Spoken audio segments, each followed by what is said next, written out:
SERIND stands for Socio-Ecological Reindustrialisation.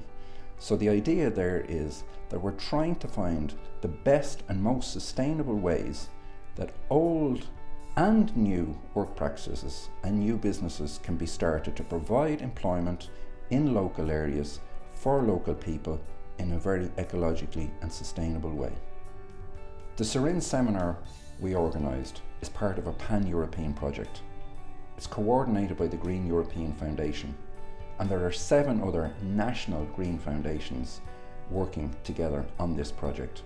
And the whole idea about this is that people are trying to work in a more sustainable way, and many of the new technologies are allowing old manufacturing that was traditionally practiced in areas of Europe that migrated out because of labour costs. It's allowing them come back to areas where they were originally used with the use of this new technology. Jerry Farrell, who's Dean and Director at DIT, welcomed all the delegates. Tommy Simpson, Director, and a man who put in a huge amount of organisational effort and whose idea this SERIND event was, then welcomed people. We were lucky then to have Christy Burke, Lord Mayor of Dublin, who put particular emphasis on the importance of the seminar because of its potential to deliver local work to local people where it's particularly needed. Any seminar, such as the one that's here today, must be welcomed. And it must be welcomed to the fact that what's hopefully going to happen with the foundation is to promote and support and get backing, political backing in particularly, for sustainable employment in the area. Corinne O'Connor then, from the Docklands Innovation, one of our partners in the project, provided an overview of the work of Docklands Innovation, and we're delighted to have Docklands Innovation as a partner on the project. The first session was titled New Technology and Localisation of Work. This session focused on the changes in technology, the changes in working conditions, and the opportunities were there to create and bring back a lot of manufacturing jobs back to original locations and to create new sustainable jobs. We're fortunate to have Dave Fudden, who's of Eurofund, and he looked at particular studies and research and information that was available from a European perspective that informed the debate. We had Tony Murphy from the Ideas Institute, again who were preparing a programme of work and ideas where workers can really participate and develop solutions, whether they're facing redundancy or whether they're trying to get new jobs created, ideas that can really boost the potential of businesses to be formed and to get workers to play a large part in that development. Tommy Simpson looked at the new technology, the idea of 3D printing and other new technologies. How can we relocalise work? Up to now, it's been difficult. There has been dependence on capital-intensive industry, but the technology is now enabling things to happen and be manufactured at a local level. And this hasn't happened before. Hilary Wainwright is the editor of the Red Pepper magazine and is UK-based.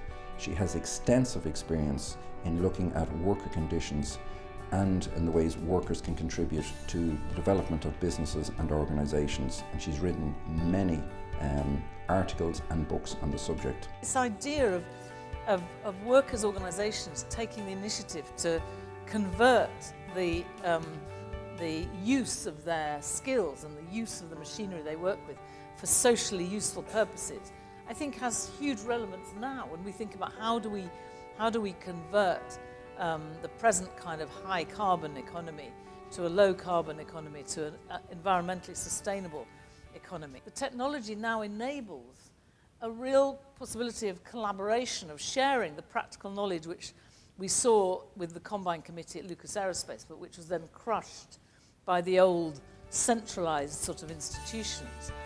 The second session was titled Solutions Offered by Technology. It was chaired by Nessa Childers, Independent MEP. Speakers we had were Kieran Cuff, who's a lecturer in DIT, and Kieran focused on the potential that urban regeneration can offer in terms of sustainable businesses and opportunities for local employment. What my colleagues did here in DIT, in the Dublin School of Architecture, they looked at these buildings and said, well look, could we bring this building up to an A3 energy rating? And the amazing discovery that they made was, not only can you do this, but you can do it at 40% of the cost of new build. Sue Duke, who's Director of European Public Policy at LinkedIn, talked about how data collected by groups such as LinkedIn can be used to inform the market and organise labour in a proactive way so that employment can be supplied in a sustainable way in urban areas. What LinkedIn wants to do over the next 10 years is create an economic graph. The economic graph is basically a digital map of the labour market so that the connections between jobs and companies and people can be brought to life in a way that economists haven't been able to do before. Roland Stelzer is the CEO of Happy Labs in Vienna, and he talked about how they're using new technology, how they're using those laboratories to create new opportunities for small and medium-sized operations in Vienna and provide local employment. So the 3D printers are rather a symbol for the personal fabrication in contrast to personal computers. Personal fabrication, it is in fact much more than just 3D printers. It means that digital fabrication machines become accessible. This means I draw my ideas on a computer and then I send it to a machine and the machine can produce it. The session after lunch looked at practical Dublin examples of repair, reuse and recycling, and it was chaired by Duncan Stewart. Claire Downey of the Sandymount Repair Cafe, and who ran a repair cafe during lunchtime at the seminar, talked about the practical contributions that repair cafes can make to local communities and in developing skills locally. It's really about trying to build a culture of repair. This is about looking maybe at a deeper level at sort of more challenging items, like especially electronic equipment that's just not accessible to a lot of people. We don't easily open up an iPhone and start tinkering with it. So it's trying to target really those electronic equipment especially, but other things that we wouldn't know where to start with or how to repair. Sandy Dunlop has initiated the Turn initiative, which is a community effort to explore ways in which they can improve the community and provide services and other businesses that will make a long-term contribution to that local community. What we're endeavouring to do is, in my little part of the world, is work to create something that people look at and go, I want a bit of that. And the stories that people most like are success stories.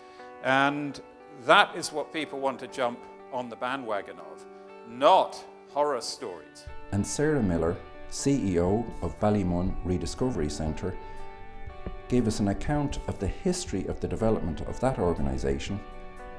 She showed how they now provide reused paint, reused bicycles, reused fabrics and reconditioning of furniture. And she demonstrated the huge community contribution that these new initiatives are making and providing activity, business and local employment for people in the Ballymun area. We're really hoping that the outcome of the day will begin to get local communities talking together, cooperating together and exploring with the local authority, for instance Dublin City Council, on how these new businesses can be brought into Dublin and made work. We hope to run further events in 2015, and the whole European-wide SERIND project will be developed further in 2015 to add momentum to this. So at the end of the day, we're hoping that this project will provide knowledge, information, network and connections that will enable communities right across Europe provide sustainably and socially beneficial green business and jobs to local, urban and rural communities. Each individual presentation made by every speaker is available on our website, and you can access that at www.greenfoundationireland.ie.